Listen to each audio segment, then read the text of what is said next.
It was a foggy autumn night when I first encountered him.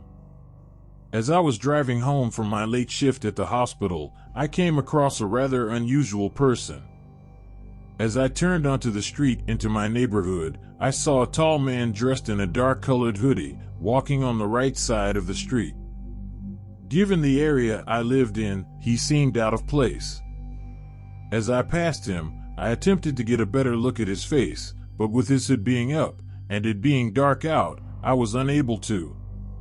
I tried hard not to be too judgmental. After all, for all I knew, he was just one of my neighbors whom I hadn't met yet, just out for a stroll, due to being unable to sleep. We've all been there, right? However, unbeknownst to me, that was only my first of several encounters I would have with this guy. I had the following day off, and I barely thought about him. That was until I turned on the news that evening and saw that a house in one of the nearby neighborhoods had been broken into, and the homeowner had been assaulted. How awful, I thought. Who could do such a thing? The thoughts of my encounter with the man the previous night then came rushing back. Could he have done this? I certainly didn't have any proof, but I can say that that man definitely seemed to stand out. As the story concluded, a 1 to 800 number was displayed at the bottom of the screen, asking for any tips or information that may lead to an arrest. Figuring it couldn't hurt to call, I called the number, waited on hold for several minutes, before a woman picked up on the other end, and asked me what information I had. I told her that the night previous I saw a suspicious man in the area in which the crime happened. She asked me for further information about the man. I told her that he looked to be about 6 feet 0 inches tall and wearing a dark hoodie. She asked what he looked like, to which I told her that I unfortunately had not seen his face. There was a long pause on the other end of the phone before the woman spoke again. She asked me what the man was doing. I told her that he was just out walking. I was met with yet another pause before she asked me a very pertinent question. She asked if the man appeared to be disheveled, flustered, hurried, or in any way distressed. I told her that I didn't really get a good enough look at him, but that he didn't seem to be too bothered. In fact, he seemed rather calm. I could hear her typing on a keyboard on her end before she thanked me for the tip and abruptly hung up. I suppose it wasn't the most helpful of tips, but seeing as how any bit of information could help put a violent offender away, it seemed as though it would have been wrong not to report it. Given the recent events, the next morning before school, I gave my boys a quick refresher course on stranger danger. I reminded them not to talk to strangers or to get into anybody's car. They assured me they knew not to do those things, and off to school they went. I trusted them to stay safe. They were smart kids, after all. The next so many days went by without incident, but again, one night on my way home, I would encounter him. This time, however, I did get a look at his face. Just like last time, I was driving home from work, and as I turned into my neighborhood, I saw him walking. This time he was towards me, at a similarly average pace, like last time. He definitely wasn't someone I recognized from around the neighborhood. He had long, dark hair, a goatee, and big brown eyes, wearing the same dark-colored hoodie as last time. He had a somewhat vacant look in his eyes. However, the only thing I could think was that I was possibly looking into the eyes of a violent criminal. I only saw him for a few seconds before I turned down my street and arrived home. As I got out of my car and was collecting my things, I glanced down the road to see a tall, dark figure off in the distance at the far end of my street. Only this time, I could see that the figure was walking towards me. I quickly gathered up the rest of my things and headed inside. Once inside, I looked out my front window to see if he would walk by, but I didn't see him again that night. 2 days later, a breaking news story came on the TV, saying that yet another house had been broken into and the homeowners assaulted. This time, however, one of the house's occupants was murdered. Stabbed 17 times, to be exact. Even more startling, though, was that this time, it was in the neighborhood right next to mine. Whoever was doing this, they seemed to be getting closer. Having seen the man's face and having an inkling that he may have something to do with it, I called the police tip line again and added to what I had previously reported. I told the woman on the other end, who I believed to be the same woman as last time, what I had seen. I told her that he was a Caucasian male with brown eyes and long hair. She again asked about his demeanor, to which I again told her that he came across as being very collected, if not a little out of it. She asked me what made me believe that he was involved in the crimes. I told her that while I had not witnessed him do anything particularly sketchy, he seemed kinda strange and like he didn't belong. Also, that I knew that he was outside at night when the crimes took place. She thanked me for my contribution and assured me the police department would look into it before hanging up on me. Several times over the next so many weeks, on my way home from work, I would see squad cars patrolling my neighborhood as well as the surrounding area. I guess they took my tip seriously, I thought.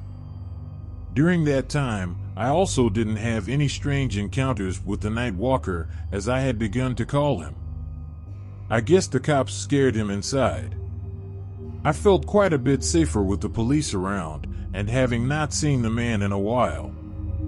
With that renewed sense of security, I went about my life like normal, going to work, running errands, going for a jog, and the like. Things seemed to finally be getting back to normal. I also had a home security system installed, just in case. You can never be too careful, after all. It even got to the point where I felt so safe that one night I decided I would go for a late-night walk. It had been a particularly rough night at work, and I figured it would be a good way to blow off some steam. It was a nice night, anyway, and uncharacteristically warm for early November. The moon was nearly full and had a beautiful orange glow to it. I put on some athletic clothes and headed out. I went up and down several streets, just enjoying the solitude, when I rounded the corner of one of the streets and became keenly aware of what sounded like a quick burst of footsteps coming from behind me. I turned around but didn't see anybody there. I guess it was just my mind playing tricks on me. I slowly took a few more steps before I heard what sounded like a few short, heavy breaths coming from the bushes next to me. I looked over, but couldn't see anything. On that, I cut the walk short and just headed home, admittedly a little spooked. I was happy that I hadn't encountered the man that night, or any of the previous 2 nights since, for that matter, since I was now worried that he may be lurking again. It didn't last, however, and I would end up encountering him for a 3rd time. I was driving home from a friend's birthday party late one evening, and just like the previous 2 times, I saw him walking along the road as I turned into my subdivision. It may have been the alcohol in my system or the fact that I had pepper spray at the ready, but this time I decided to try and talk to him. Foolish, I know. I pulled up next to him and rolled down my passenger side window. Driving at a snail's pace alongside him, I called to him several times, shouting "Hey," but received no response. I then loudly asked him if he was lost, but he just kept walking, as if I wasn't even there. I then did something that I definitely should not have done. I shouted "Hey," and honked my horn at him. He stopped dead in his tracks, turned sharply towards me, and stared daggers at me. Oh shit, I thought, and sped away, much faster than the allotted speed limit of my neighborhood would suggest I should. I felt like an idiot for that one. Not being at all tired, I stayed up that night, watching TV, and trying to sober up, when I noticed a faint glow of red and blue lights off in the distance. I looked out my window and saw that they were coming from just a few streets over in my neighborhood. I had a bad feeling about this. I woke up the next day with a pounding hangover. I went into my living room and turned on the news, hoping it could possibly shed some light on what happened in my neighborhood the previous night. I was in luck, but to my chagrin the story was about yet another crime having been committed. This was certainly very worrying until I heard the news reporter say that the perpetrator had been caught. Apparently, the man had been stopped in the middle of his attempted break-in by a private citizen who had recognized what he was doing and wrestled him to the ground in an attempt to subdue him. Apparently, the ensuing fracas woke one of the neighbors who saw what was going on and called the police, which explained the flashing lights I saw the night before. I was so glad to hear that they had finally nabbed the perpetrator. I was wholly prepared to see the face of the man that I had attempted to speak to the night before, but was instead met with the mugshot of a much older, balding man with noticeably blue eyes and a graying 5 o'clock shadow. Suffice it to say, it was most certainly not the guy I had been seeing walking around at night. The private citizen who had thwarted the perpetrator's attempt was interviewed by the news reporter, and to my utter disbelief, it was the man I had seen walking at night. I heard him speak for the first time. He didn't sound scary or threatening at all. He actually had a rather mellow, average-sounding voice. When asked why he did what he did, he said that he was just trying to do the right thing and look out for his neighbors. The news reporter then asked if he hesitated before acting. He responded by saying that he hadn't, and that risking himself for the greater good was just the price of being a good Samaritan. When he was later asked about why he was out for a walk at such a late hour, he said that he had insomnia, and that walks were very calming for him, allowing him peace and serenity to collect his thoughts, and that they would usually induce sleep. The field reporter then concluded her interview with the man, before throwing it back to the news anchors in the studio, who furthered the report. The lead anchor said that the man who had been attempting to break into my neighbor's house, upon his detainment, admitted to having committed the recent string of break-ins and assaults in the area, including the one that led to one person's murder.